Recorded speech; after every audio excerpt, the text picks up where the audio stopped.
Alguma vez você já se perguntou se aquela pessoa que você tanto amou e que já partiu deste mundo te vê quando você visita o túmulo dela? Sente culpa por não ir ao cemitério com frequência? A Bíblia não fica em silêncio diante dessa dor humana. Em Eclesiastes 9:5 é afirmado: porque os vivos sabem que morrerão, mas os mortos não sabem de nada. Esta passagem revela uma verdade profunda. A alma não permanece vagando nem observando, mas descansa no Senhor. Hoje, vamos aprofundar no que realmente acontece após a morte, segundo as Escrituras, e ajudar você a identificar se é biblicamente necessário ir ao cemitério e o que esse ato significa do ponto de vista espiritual. Revelaremos verdades que podem trazer paz ao seu coração diante da ausência física de um ente querido. Está pronto para entender o que Deus tem reservado para você, mesmo em meio ao luto? Desde o início da criação, a humanidade convive com uma certeza inevitável: a morte faz parte da nossa existência. No entanto, quando ela chega, levando aqueles que mais amamos, nos deixa com perguntas que a razão não consegue responder completamente. Para onde vão nossos entes queridos quando falecem?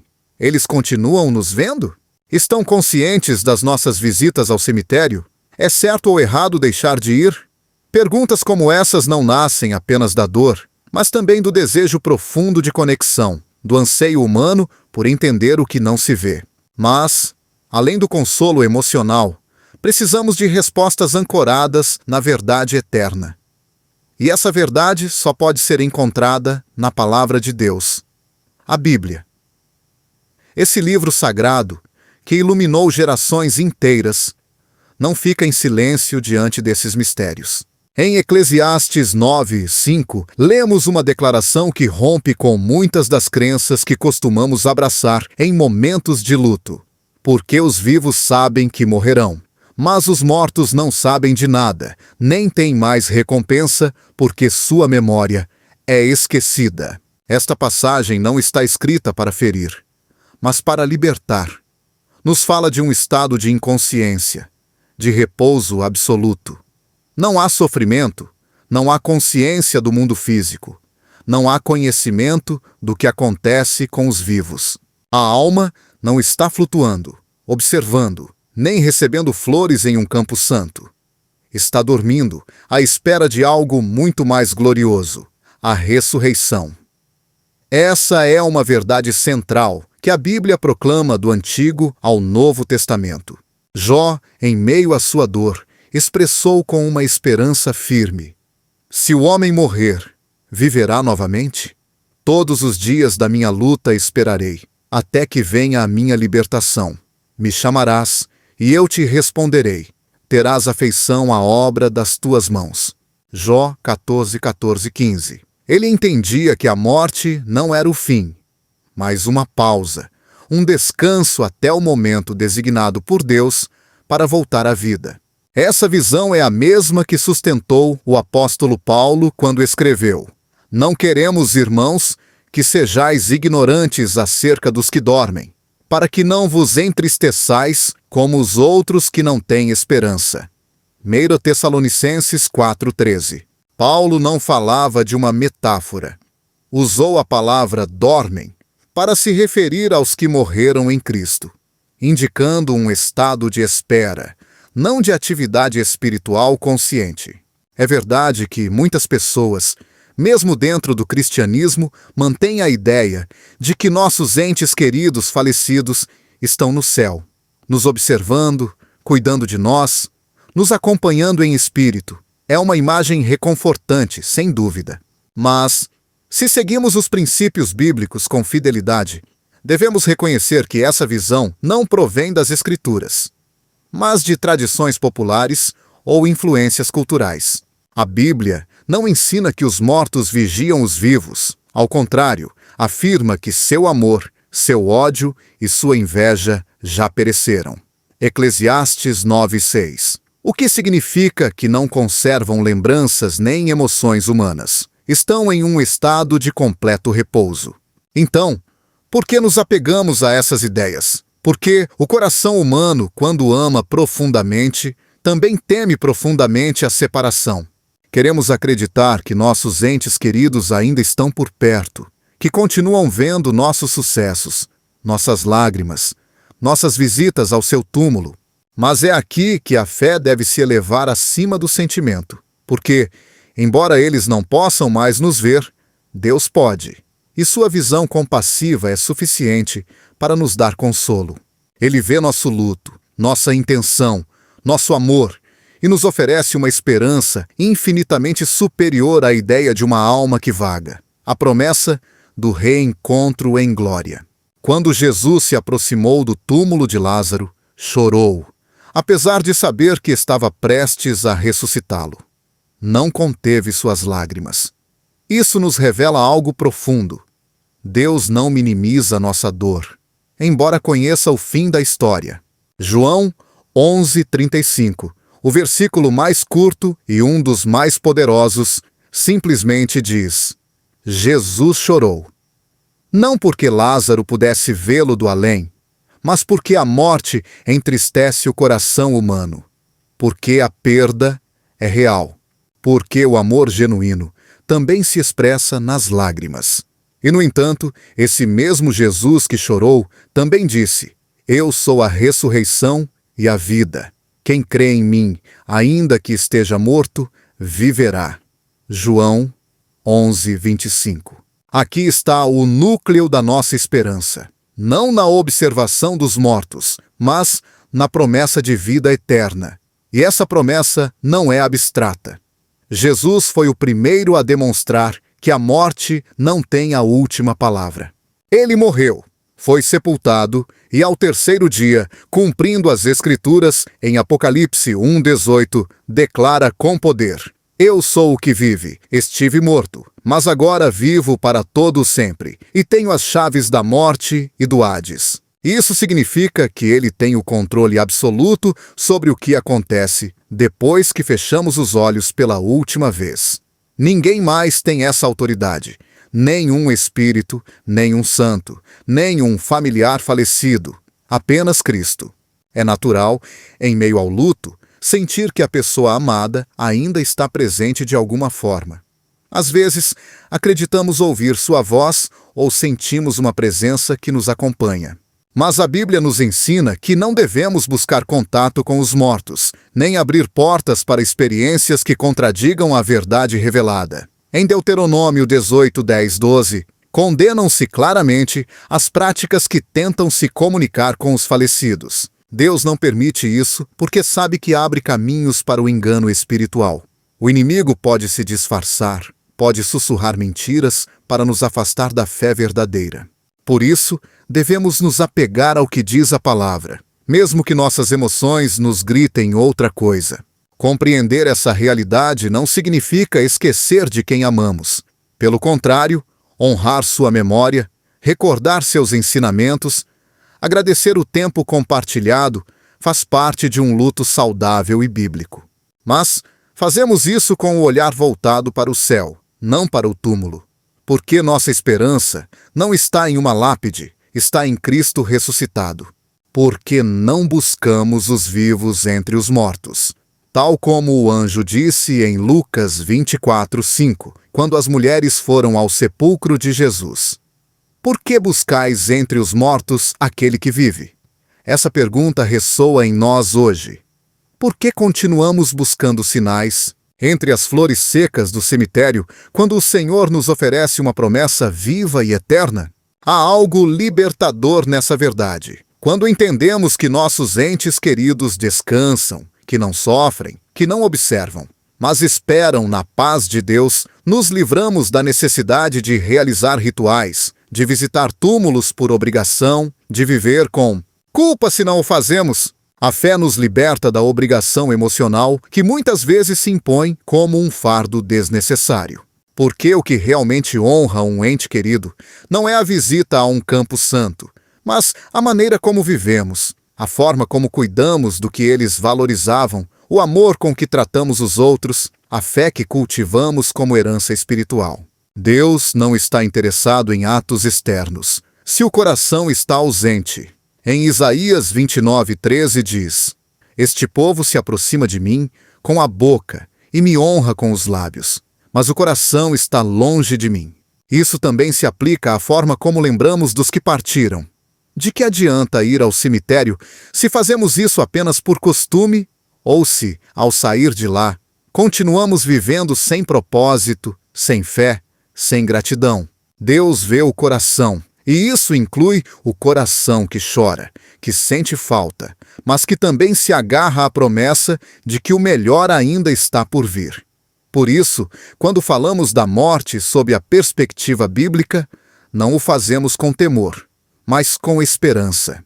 Porque Jesus venceu a morte e, com isso, nos deu a certeza de que esta vida não é tudo o que há há algo além, que nossos entes queridos não estão perdidos, mas guardados, que não estão vagando, mas esperando, e que, se acreditarmos nele, também faremos parte desse grande reencontro. Imagine por um momento o dia em que soar a trombeta final, quando os céus se abrirem e o Filho do Homem vier, e os mortos em Cristo ressuscitarem primeiro. Esse será o verdadeiro reencontro, não em um túmulo frio, mas em um céu glorioso, em corpos transformados, em uma eternidade sem lágrimas nem despedidas. Tal como diz Apocalipse 21:4, e Deus enxugará toda lágrima dos olhos deles, e não haverá mais morte, nem haverá mais pranto, nem clamor, nem dor, porque as primeiras coisas passaram. Esta é a esperança que transforma o luto em louvor, o choro em consolo, o túmulo em semente de eternidade. E essa esperança não vem do que sentimos, nem do que nos contam as tradições humanas. Vem da verdade eterna da Palavra de Deus, uma verdade que não muda, que não decepciona, que não nos deixa vazios. É a verdade que sustenta o coração ferido, que dá sentido à dor, que nos lembra que, em Cristo, até mesmo a morte foi vencida. Assim, se aquela pessoa que você tanto amou te vê quando você vai ao cemitério, lembre-se disso. Embora eles não possam te ver, Deus pode, e Ele honra seu amor, sua memória, sua fé. Mas, mais ainda, Ele te oferece uma esperança viva, uma promessa real, uma eternidade sem separações. E essa, querido espectador, é a verdade que pode curar até mesmo o luto mais profundo. Porque, se nesta vida temos a esperança em Cristo, mesmo em meio à morte, não estamos sozinhos. Estamos sustentados por aquele que vive para sempre. E, se ele vive, também viverão aqueles que nele creram.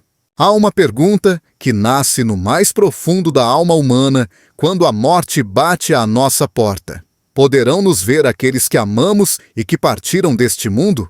Quando caminhamos em direção ao cemitério, com flores na mão e o coração apertado, quando nos detemos diante de um túmulo e falamos em voz baixa, esperando algum tipo de consolo invisível, quando choramos pensando que talvez aquele ente querido ainda nos acompanhe, o que a palavra de Deus realmente diz. Existe uma conexão consciente entre os vivos e os mortos? Eles nos veem, nos ouvem, nos sentem? Essas perguntas não são novas. Desde os tempos antigos, a humanidade busca respostas que tragam alívio ao coração ferido. Mas muitas das respostas oferecidas hoje não nascem da verdade eterna, mas de construções emocionais, culturais ou até mesmo espiritualmente perigosas. Por isso, é essencial recorrer à Bíblia, a única fonte confiável de sabedoria divina, para saber o que realmente acontece com aqueles que partiram. Em Eclesiastes 9:5-6, encontra-se uma declaração clara que deve servir como fundamento. Porque os vivos sabem que morrerão, mas os mortos não sabem de nada, nem têm mais recompensa, porque sua memória é esquecida. Também seu amor, seu ódio e sua inveja já pereceram, e nunca mais terão parte em tudo o que se faz debaixo do sol. Este versículo não pode ser ignorado. Não fala de uma consciência ativa, nem de uma presença que continua entre nós. Fala de um encerramento total da experiência terrena, uma desconexão absoluta com o que acontece sob o sol, ou seja, nesta vida. Alguns poderiam pensar que este texto foi escrito a partir de uma visão poética da dor. Mas a consistência dessa mensagem ao longo da Bíblia confirma seu caráter doutrinário. No Salmo 146:4 é dito: sai o seu hálito e volta para a terra. Naquele mesmo dia perecem seus pensamentos. A morte, em termos bíblicos, não é uma transição para uma nova forma de consciência nesta terra. É um cessar completo de atividades, pensamentos e emoções humanas. Não há mais conhecimento do que ocorre entre os vivos. Não há olhar espectador desde o céu. Não há acompanhamento invisível. Há repouso. Isso é especialmente importante de lembrar, porque o desejo de acreditar que nossos entes queridos ainda nos veem muitas vezes nasce do amor, sim, mas também pode abrir a porta para o erro espiritual. Deus não deseja que seu povo viva em confusão. Ele nos deu instruções precisas, porque sabe que na ambiguidade o inimigo pode semear engano. Em Isaías 8:19, é advertido: e quando vos disserem, consultai os necromantes e os adivinhos que chilreiam e murmuram, respondei: não consultará o povo a seu Deus? Consultará pelos vivos aos mortos? Esta não é apenas uma advertência contra o ocultismo, mas também uma clarificação de que os mortos não são fonte de direção nem de presença ativa. Consultá-los, esperá-los ou pensar que nos acompanham contradiz o ensino bíblico. Ao longo da história bíblica, sempre que se mostra o estado dos mortos, é feito a partir da perspectiva do sono. Daniel 12:2 declara assim: e muitos dos que dormem no pó da terra serão despertados. Dormir no pó não é apenas uma imagem poética, é uma descrição precisa de um estado sem consciência, sem interação com o ambiente, sem percepção do que ocorre na vida dos vivos. Quando o profeta Daniel recebeu essa revelação, não se mostrou os mortos interagindo com o mundo, mas descansando, esperando o despertar final na ressurreição. O próprio Jesus utilizou essa mesma expressão quando falou de Lázaro em João 11:11. Antes de chegar a Betânia, disse aos discípulos: nosso amigo Lázaro dorme, mas vou despertá-lo. E quando os discípulos não entenderam, pensando que falava de um sono literal, Jesus esclareceu no versículo 14: Lázaro morreu. Para Jesus, a morte era um sono profundo, e assim como quem dorme não observa nem ouve o que ocorre ao seu redor, quem morreu não contempla os que ainda vivem. Algumas interpretações tentam sustentar o contrário, apelando à parábola do rico e Lázaro em Lucas 16. Mas esta parábola contada por Jesus não foi dada para estabelecer doutrina sobre o estado dos mortos, mas para ilustrar o contraste entre a vida piedosa e a vida egoísta e a necessidade de arrependimento enquanto se está vivo. A intenção não é descrever uma realidade literal pós-morte, mas mostrar que as decisões do presente têm consequências eternas. Usar essa história para afirmar que os mortos nos veem é um erro de interpretação, pois o próprio Jesus já havia explicado em outros ensinamentos que a morte é sono e espera. Quando entendemos essa verdade, desaparece a necessidade de imaginar nossos entes queridos observando nossas vidas desde algum canto celestial ou nos acompanhando em silêncio. Não os estamos desapontando se não os visitamos. Não estamos sendo esquecidos se não falamos com eles. O que ocorre após a morte está sob o governo absoluto de Deus, e não sob nossas emoções ou suposições. O consolo não se encontra em sua presença contínua, mas na promessa de que estão descansando em paz, sem sofrimento, sem preocupação, e nas mãos do Deus justo. Aceitar essa verdade não significa amar menos, significa confiar mais. Confiar que Deus dispôs o descanso de seus filhos com sabedoria e cuidado. Confiar que não precisamos de seu olhar do além para nos sentirmos amados. Confiar que nosso caminhar não está acompanhado pelos olhos dos que partiram, mas pelos olhos daquele que vive para sempre.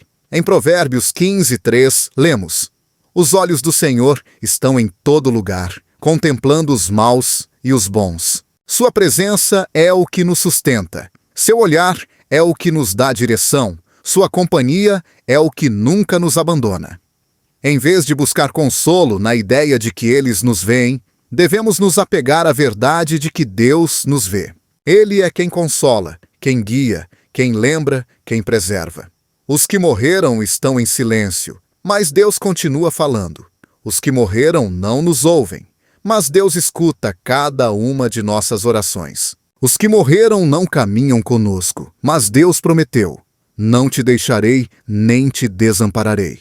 Hebreus 13:5. Esta promessa é suficiente. Esta verdade é nossa esperança. Uma das razões pelas quais essa confusão persiste é porque muitas vezes permitimos que nossas emoções governem nossa teologia. Nos apegamos à ideia de que eles estão presentes porque nos faz sentir menos sós. Mas a fé não se baseia no que sentimos, baseia-se no que Deus disse. E Deus disse que os mortos dormem, que não têm parte no que ocorre aqui, que não estão ativos, nem conscientes, nem atentos às nossas ações. Mesmo em momentos de profunda tristeza, devemos lembrar que o verdadeiro consolo não vem de pensar que eles nos veem, mas de saber que Deus nos guarda. Em 2 Coríntios 3:4, somos ensinados que Ele é o Deus de toda consolação, que nos consola em todas as nossas tribulações. Não precisamos imaginar a companhia dos que partiram para curar. O que precisamos é abrir o coração ao consolo divino, que não só cura, mas fortalece, edifica e transforma. Quando deixamos de lado as ideias errôneas e nos abraçamos à verdade da palavra, encontramos uma paz que excede todo entendimento. Não há temor, não há ansiedade, não há apego doentio ao passado. Só há esperança. A esperança de que os que dormiram no Senhor estão bem, estão em paz e estão à espera de um dia glorioso. E enquanto esse dia não chega, continuamos caminhando, guiados não pela memória dos que partiram, mas pela direção do Espírito Santo que habita em nós. Filipenses 3:20 nos lembra que nossa cidadania está nos céus, de onde também esperamos o Salvador. Isso significa que toda a nossa vida deve estar orientada para o eterno, não para o passado. Não nos cabe nos apegar aos vínculos terrenos que se encerraram. Nos cabe preparar o coração para o encontro com aquele que prometeu fazer novas todas as coisas. E quando esse dia chegar, aqueles que hoje descansam, que não nos veem nem nos ouvem, se levantarão conosco em glória. E então sim, nos veremos novamente, não com lágrimas, mas com alegria, não com tristeza, mas com plenitude. Enquanto isso, não coloque sua esperança em uma tumba, nem sua esperança em uma sensação. Coloque sua confiança na palavra, porque essa palavra não falha.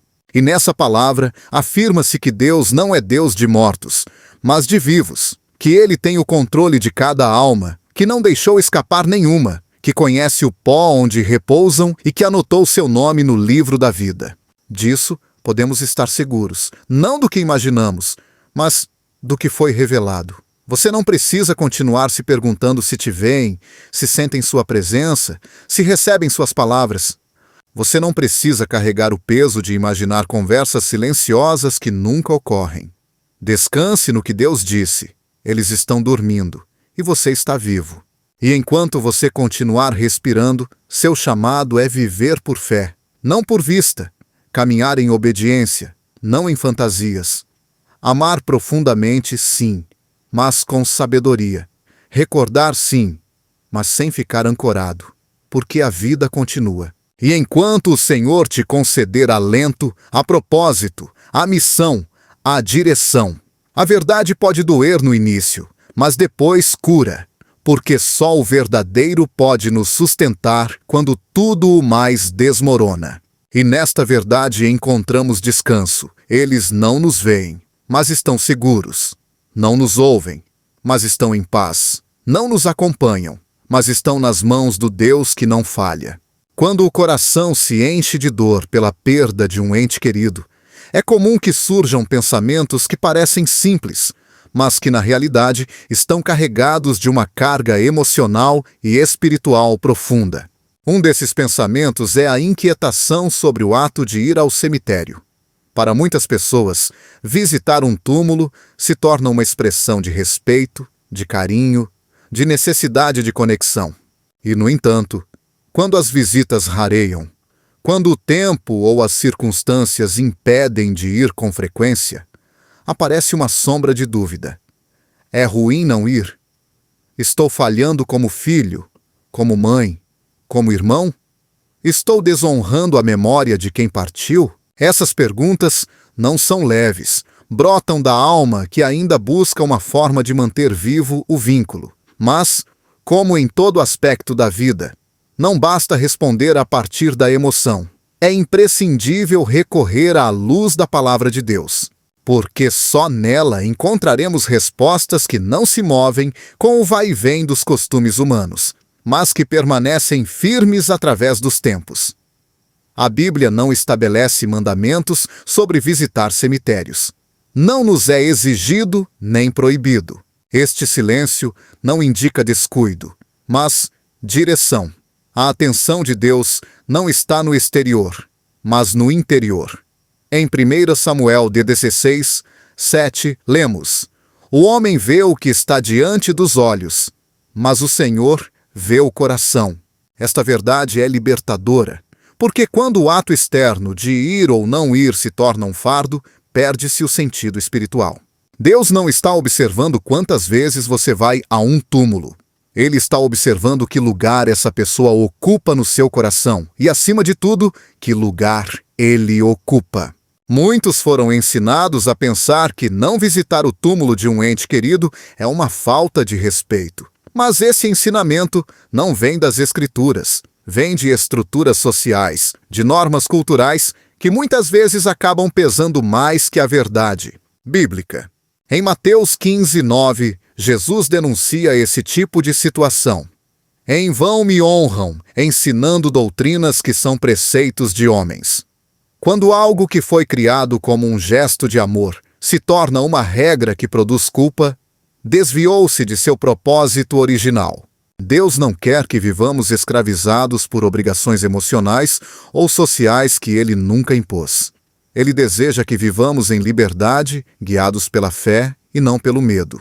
A verdadeira honra não se demonstra com flores nem com visitas programadas, mas com uma vida que reflete amor, gratidão e obediência. Em Provérbios 3:3, somos exortados: nunca se apartem de ti a misericórdia e a verdade. Ata-as ao teu pescoço, escreve-as na tábua do teu coração. Ali está o centro da mensagem divina, não em um lugar físico, mas na atitude da alma. O próprio Jesus nos dá um exemplo claro, quando se encontra com pessoas que estavam apegadas a ritos externos. Em Lucas 11:44, ele os confronta dizendo: Ai de vós, escribas e fariseus, hipócritas! Porque sois como sepulcros que não se veem, sobre os quais os homens andam sem o saber. O ênfase aqui não está em condenar o ato de visitar um sepulcro, mas em denunciar a aparência de devoção sem vida interior. Jesus queria que seus seguidores compreendessem que a espiritualidade não se mede por ações visíveis, mas por transformação genuína. A partir dessa perspectiva, é importante entender que ir ao cemitério não é um requisito espiritual nem um sinal obrigatório de amor. Pode ser um ato nobre, sim. Pode ser uma forma de recordar, mas nunca deve ser uma fonte de culpa. Porque o amor verdadeiro não se mede em metros caminhados, nem em flores depositadas, mas em decisões cotidianas que honram a vida do outro. Romanos 12:10 nos lembra: amai-vos cordialmente uns aos outros, com amor fraternal, preferindo-vos em honra uns aos outros. Este tipo de honra não se limita aos vivos, mas também se estende a como conservamos o legado dos que partiram. Muitos crentes se perguntam se estão desonrando seus familiares ao não ir ao cemitério em datas especiais. Mas a honra que agrada a Deus é a que nasce do coração, não a que se impõe como uma obrigação ritual. Jesus, em Mateus 6,6, ensina que a oração mais valiosa é a que se faz em secreto, no íntimo. Esse ensinamento se aplica também ao luto. Não se precisa de uma lápide para falar com Deus. Não se precisa de um campo santo para recordar com amor. Onde está o coração, ali também está a memória. Além disso, é necessário considerar que há pessoas que não podem ir por doença, por distância, por limitações econômicas ou por razões emocionais. Seria justo pensar que essas pessoas estão fazendo algo errado? Que seu luto é menos válido? A graça de Deus não se baseia em acessos físicos, mas em sinceridade espiritual. João 4,24 nos lembra: Deus é espírito, e é necessário que os que o adorem em espírito e em verdade. Se adoramos em espírito, também recordamos em espírito. Se vivemos na verdade, também curamos na verdade. É comum que certas datas intensifiquem a pressão de visitar o cemitério.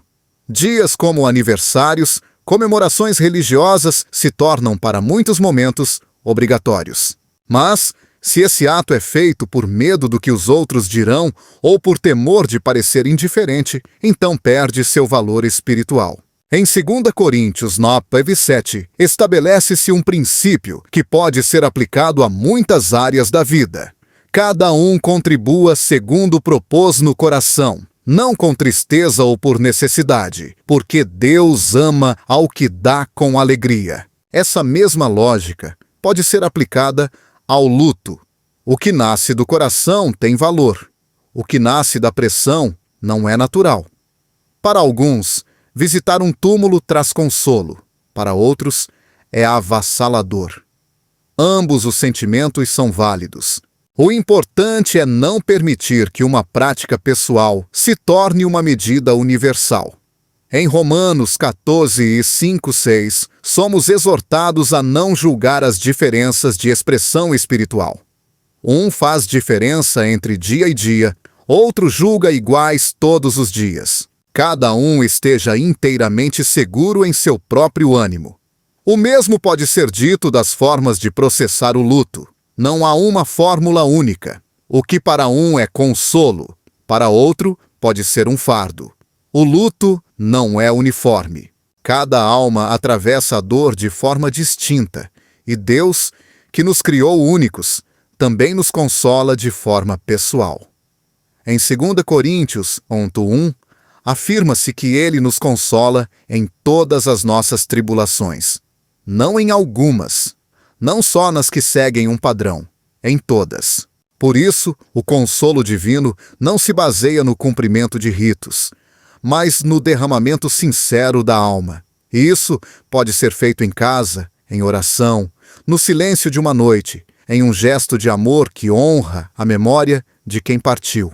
Há quem pense que não ir ao cemitério é uma demonstração de esquecimento. Mas a memória verdadeira não depende do lugar, mas do amor. O amor autêntico não se apaga com o tempo, nem com a ausência física. 1 Coríntios 13:8 declara que o amor nunca falha. Esse amor é eterno, e se está enraizado em Cristo, se converte em uma chama que nem a morte pode apagar. Não se extingue porque alguém não visita um túmulo. Fortalece-se cada vez que se vive com fé, com esperança, com gratidão. Ao compreender isso, rompe-se o ciclo de culpa, libera-se a alma de fardos desnecessários, redireciona-se a atenção para o que realmente importa, uma vida de comunhão com Deus. Por quê? Se há algo que transforma a dor, é saber que nossa relação com Ele não depende de ritos humanos, mas de um vínculo espiritual que permanece. Hebreus 10:22 nos convida a nos aproximarmos com um coração sincero, em plena certeza de fé. Essa é a base sobre a qual se deve edificar todo ato, inclusive aqueles que realizamos no contexto do luto. Assim, não é o cemitério que dá sentido à lembrança, é o coração que vive em obediência. Não é a visita que honra, mas o testemunho que se continua.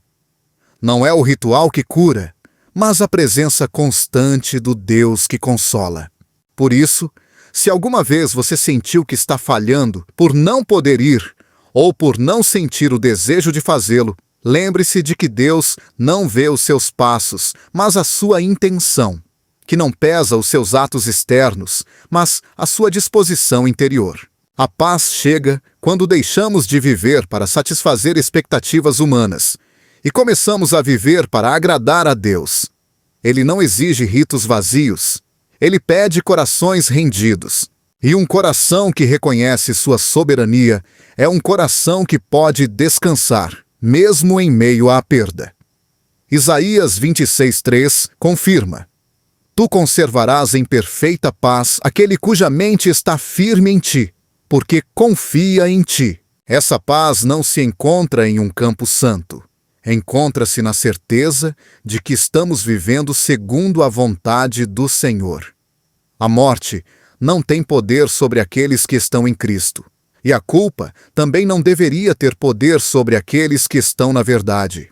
Quando entendemos que a verdadeira honra não está em um lugar, mas em uma vida transformada, deixamos de olhar com tristeza para o que não fizemos e começamos a viver com propósito o que ainda podemos fazer.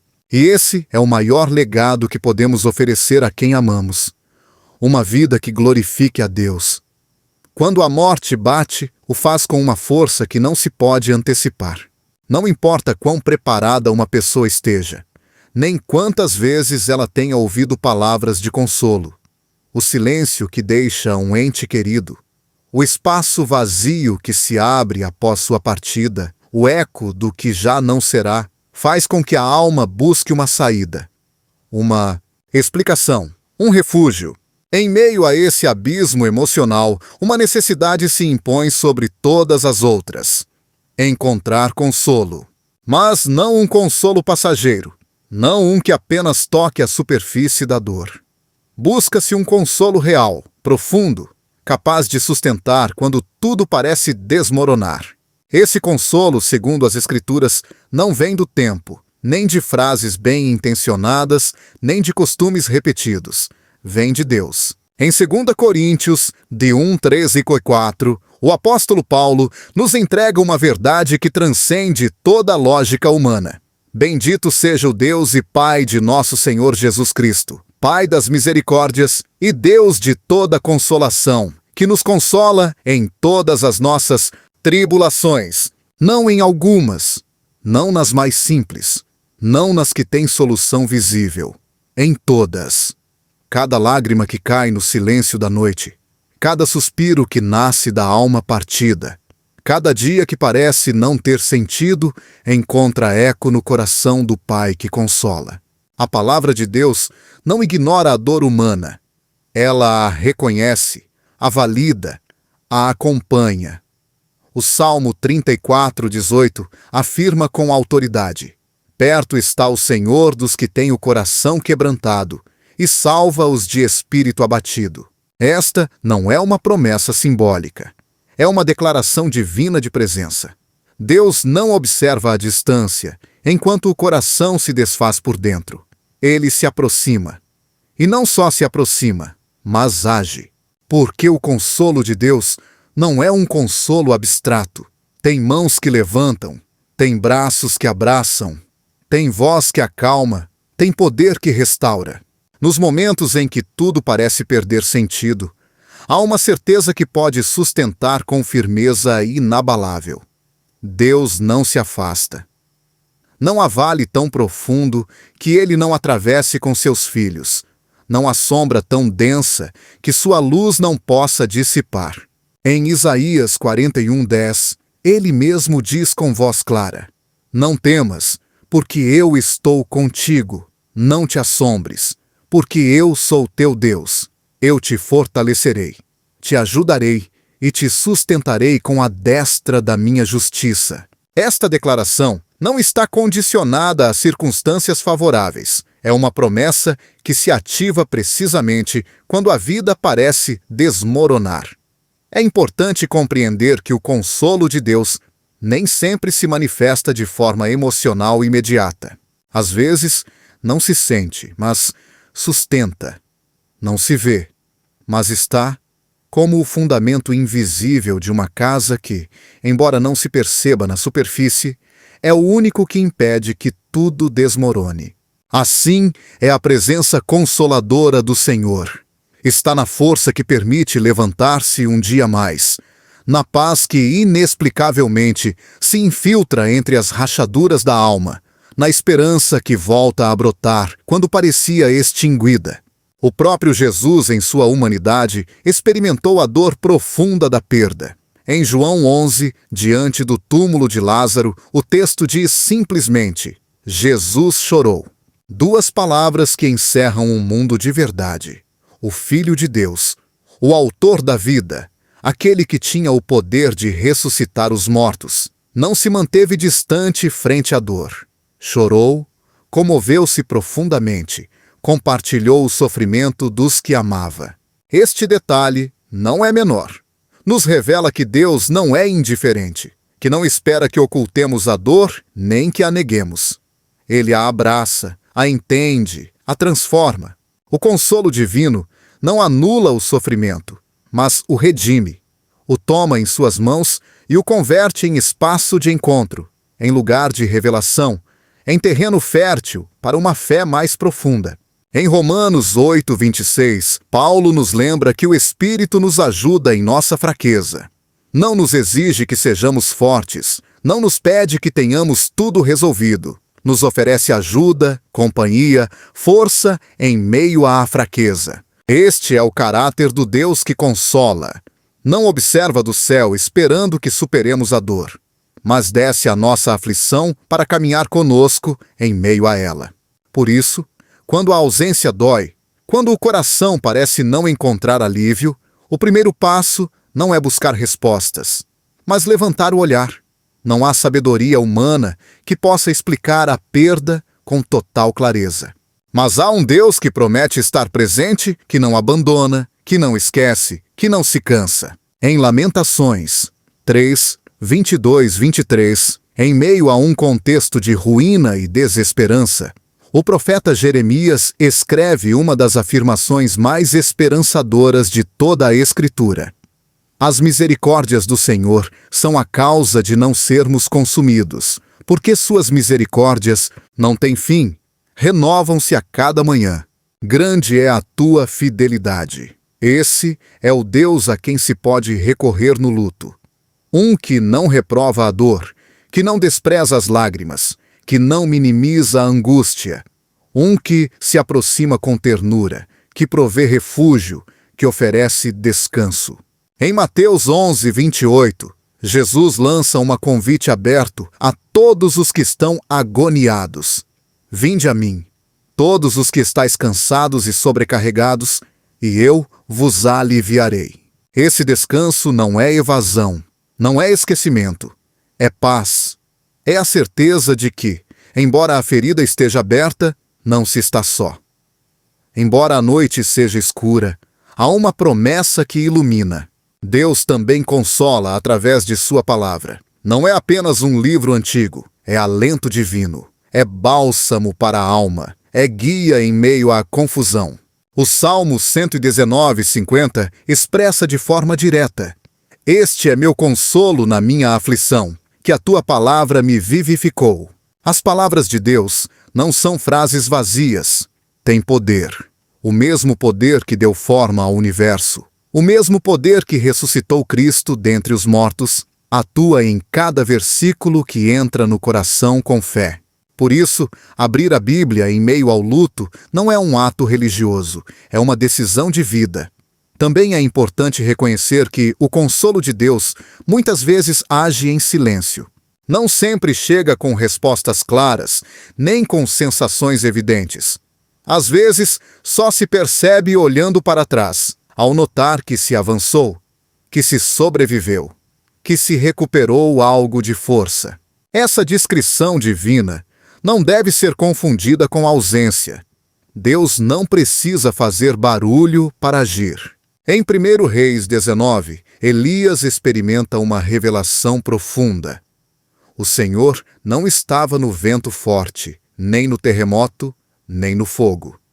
Estava no sussurro suave e delicado.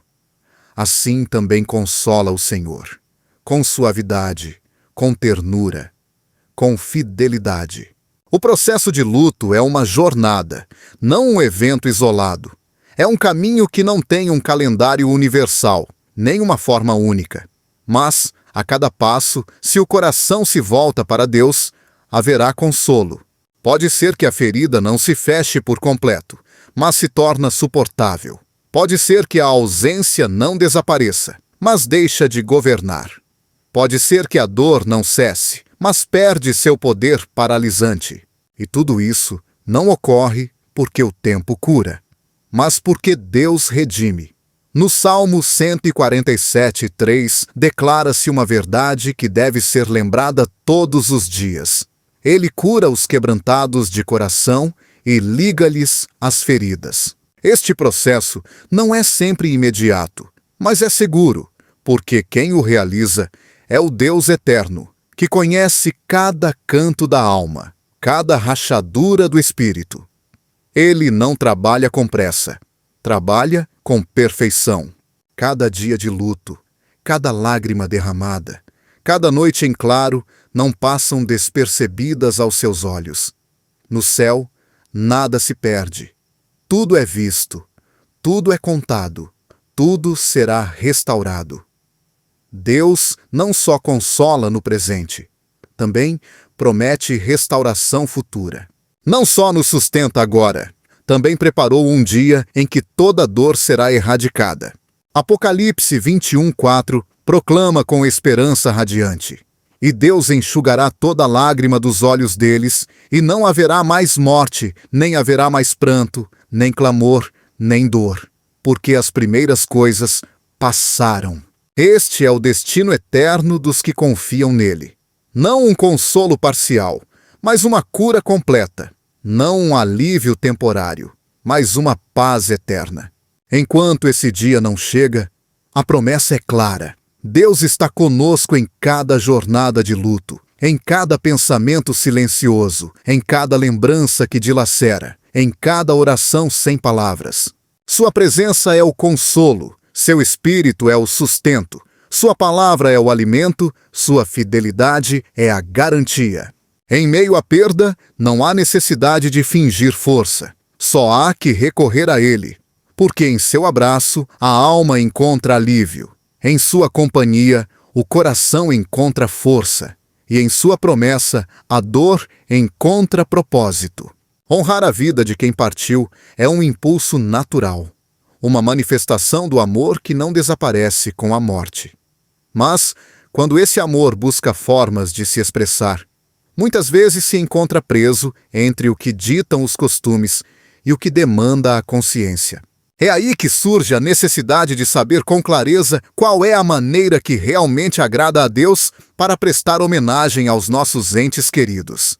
Porque, se a alma descansa, se já não há consciência nos mortos, se não podem nos ver nem nos ouvir, como podemos demonstrar nosso amor de uma forma que tenha valor eterno?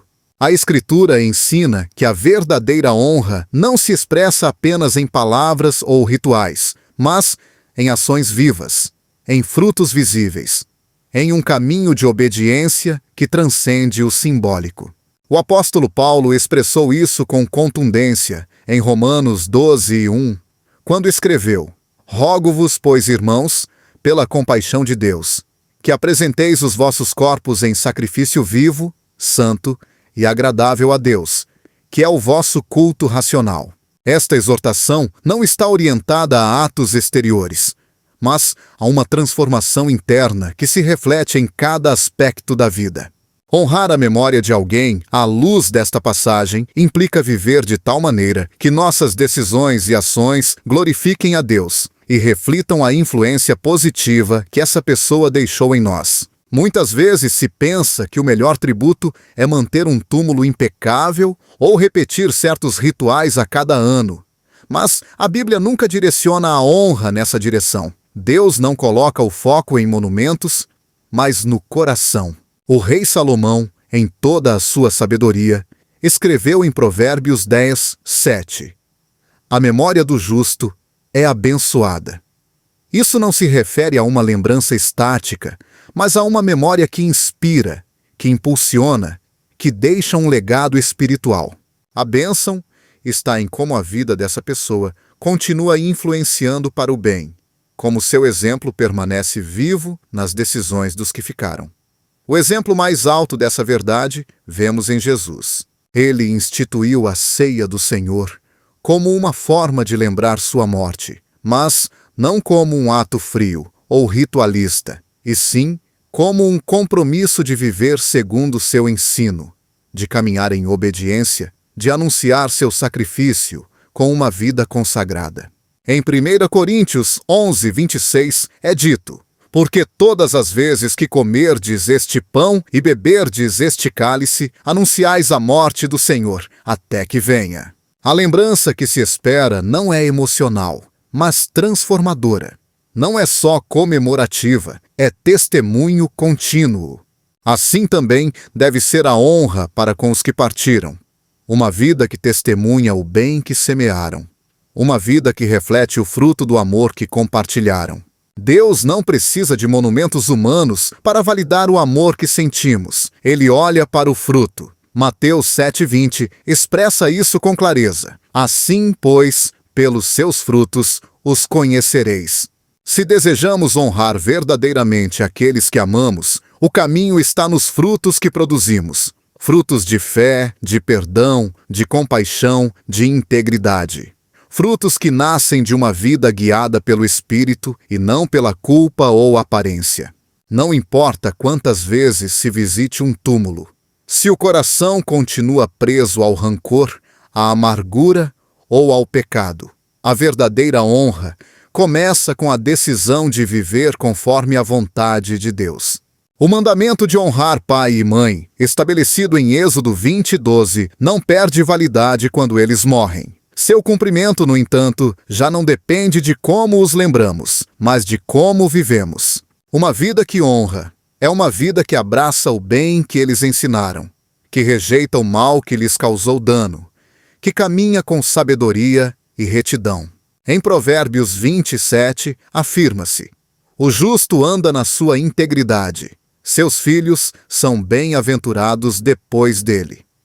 Isso revela que o legado não está em palavras, mas em caminhos. O justo deixa pegadas, e os que seguem essas pegadas se tornam sua honra viva. O maior tributo que se pode prestar aos que partiram é viver em retidão diante de Deus. O Salmo 112 descreve o homem justo como aquele que, de geração em geração, será lembrado. Não porque se mantenha viva uma tradição, mas porque sua vida deixou uma marca eterna. Esse tipo de lembrança não morre, não se dilui, não se esquece, permanece, se transmite, se multiplica. Cada vez que se age com misericórdia, cada vez que se serve com humildade, cada vez que se fala com verdade, está se prolongando a memória dos justos. Assim se honra segundo Deus, com frutos, com decisões, com testemunho. Quando se compreende essa verdade, a culpa se dissolve. Não há condenação para quem ama com sinceridade e vive em obediência. Romanos 8:1 declara com certeza: agora, pois, nenhuma condenação há para os que estão em Cristo Jesus. A liberdade que traz essa afirmação permite que a lembrança seja vivida sem correntes. Já não se age por pressão, nem por medo, nem pelo julgamento dos outros. Age-se com a convicção de que Deus vê o coração, de que o céu valoriza as obras de justiça, de que o amor autêntico não precisa de demonstrações externas para ser validado. Ao longo das Escrituras, o povo de Deus foi chamado, uma e outra vez, a lembrar. Mas essa lembrança nunca é estática, sempre é ativa. O propósito da lembrança é renovar o compromisso, é reafirmar a fé, é fortalecer o caminho. Deuteronômio 8:2 diz: e te lembrarás de todo o caminho pelo qual o Senhor teu Deus te guiou. Lembrar, na mentalidade bíblica, não é simplesmente olhar para trás. É trazer ao presente o impacto do que foi vivido, para que transforme o futuro. Honrar a memória, portanto, é fazer com que essa vida continue produzindo bem, mesmo após a morte. O apóstolo Paulo, quando fala daqueles que trabalharam com ele no ministério, não os lembra com tristeza, mas com gratidão. Em Filipenses 1:3 diz: "Dou graças ao meu Deus todas as vezes que me lembro de vós." Esse tipo de lembrança não é passiva. É um impulso para a ação. A gratidão se torna motor de serviço, de fidelidade, de entrega. O mesmo ocorre com a lembrança dos que partiram. Não deve nos encerrar na nostalgia, mas nos impulsionar a viver com propósito, a redobrar o compromisso, a dar o melhor de nós no tempo que temos. Nesta vida, o tempo é limitado, e cada dia é uma oportunidade para construir um legado que glorifique a Deus. Se há algo que o luto pode nos ensinar, é a urgência de viver com intenção. Salmos 90:12 diz: "Ensina-nos a contar os nossos dias, para que alcancemos coração sábio." Essa sabedoria se traduz em decisões concretas, em perdoar o que não foi dito, em fazer o bem enquanto há tempo, em amar sem reservas, em servir com humildade, em viver cada dia como uma extensão do que aqueles que amamos semearam em nós. A morte não interrompe o impacto de uma vida. O que uma pessoa semeou com fé, com sacrifício, com entrega, permanece. Hebreus 11:4 nos fala de Abel, que apesar de estar morto, ainda fala. Sua fé continua testificando, continua ensinando, continua inspirando. Essa é a honra que transcende, não a que se estagna em flores murchas, mas a que se expressa em ações que continuam dando fruto. Aqueles que morreram no Senhor deixaram pegadas, e essas pegadas podem se tornar caminhos de bênção, se seguidas com discernimento e obediência. Deus não pede homenagens materiais, Ele pede corações rendidos. Não demanda repetições externas. Ele espera frutos de justiça. Não valoriza o que impressiona aos homens. Ele se agrada do que nasce do Espírito. Por isso, a melhor maneira de honrar quem amamos não é acendendo uma vela, nem adornando uma tumba, nem guardando o luto eterno. É vendo cada dia como uma oferta de gratidão. É estendendo o bem que eles fizeram. É curando as feridas que eles não puderam curar. É cumprindo com fidelidade o propósito que Deus colocou em nossas mãos. A lembrança, quando se alinha com a verdade de Deus, não oprime, liberta, não dói, inspira, não encarcera, lança adiante. Porque o que Deus fez em nossas vidas através de outros não é um fardo, é uma semente. E toda semente, se semeada com fé, produz colheita. Gálatas 6:9 nos anima a não desanimar, porque a seu tempo ceifaremos, se não desistirmos. Esse tempo chegará, e quando chegar, cada ato de amor, cada decisão reta, cada passo de obediência será parte da homenagem eterna que damos aos que nos amaram e formaram. Quando a morte parece ter colocado um ponto final, a esperança em Cristo escreve um ponto e seguido. Porque o que para o mundo é perda, para o crente é uma pausa cheia de promessa. O luto não é o fechamento definitivo, mas o limiar de uma esperança mais alta.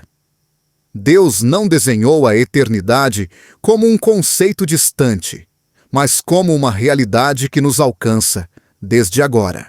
Em 1 Tessalonicenses 4:13-14, o apóstolo Paulo fala com clareza aos que choram. Tampouco queremos, irmãos, que sejais ignorantes acerca dos que dormem, para que não vos entristeçais como os outros que não têm esperança.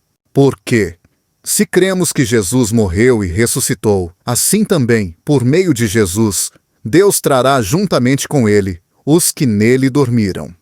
Esta esperança não é simbólica. É a base de uma fé que transforma a dor em expectativa viva. A promessa da ressurreição não é um consolo para depois, mas uma força para o presente. Aqueles que partiram no Senhor não estão perdidos, estão guardados, não desapareceram, estão sob custódia divina.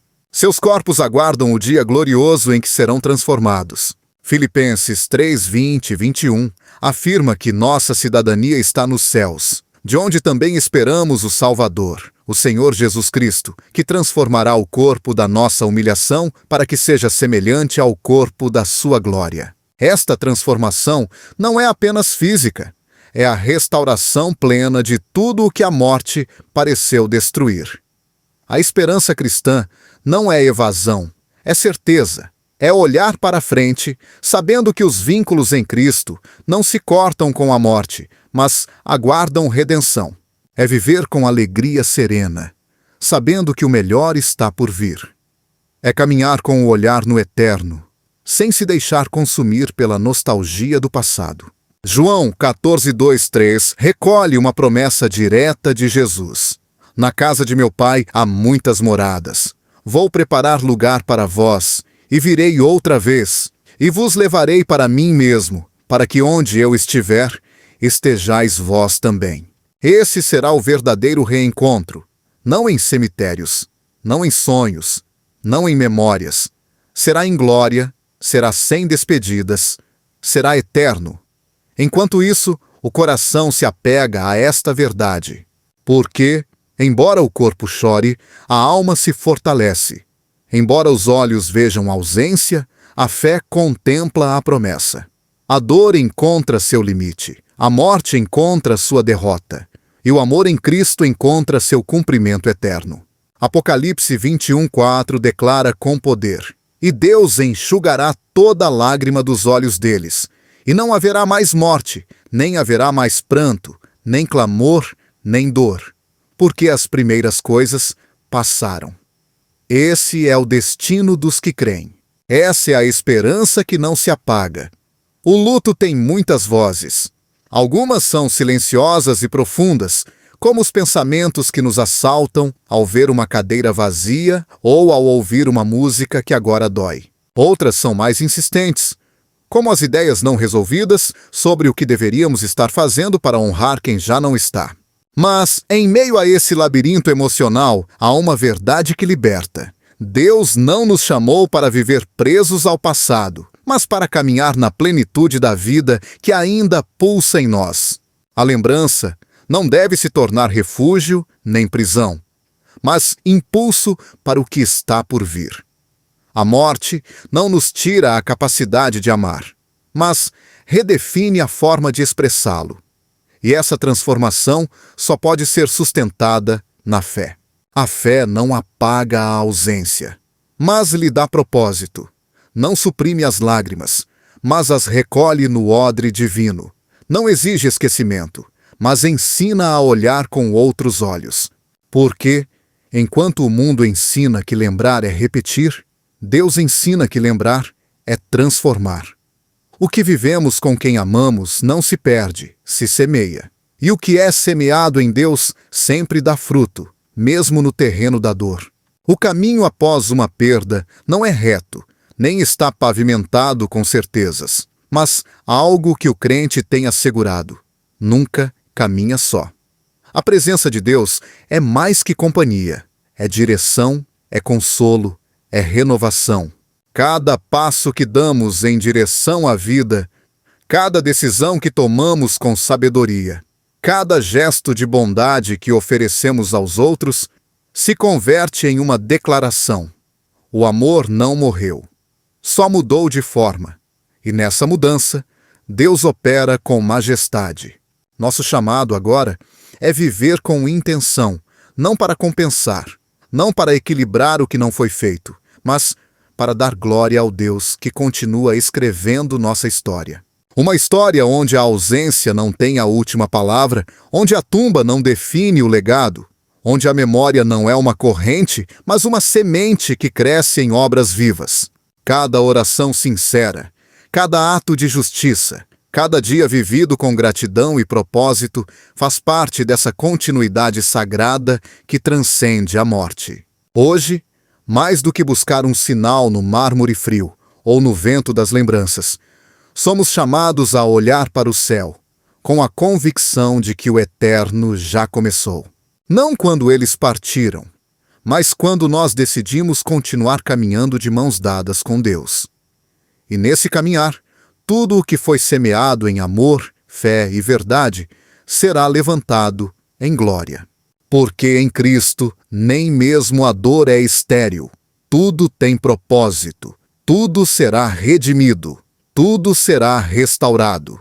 E, quando chegar o dia em que a voz do Senhor ressoar sobre toda a terra, a história não será sobre quem morreu, mas sobre quem creu. Porque os que creem, ainda que morram, viverão, e os que vivem, viverão para Ele.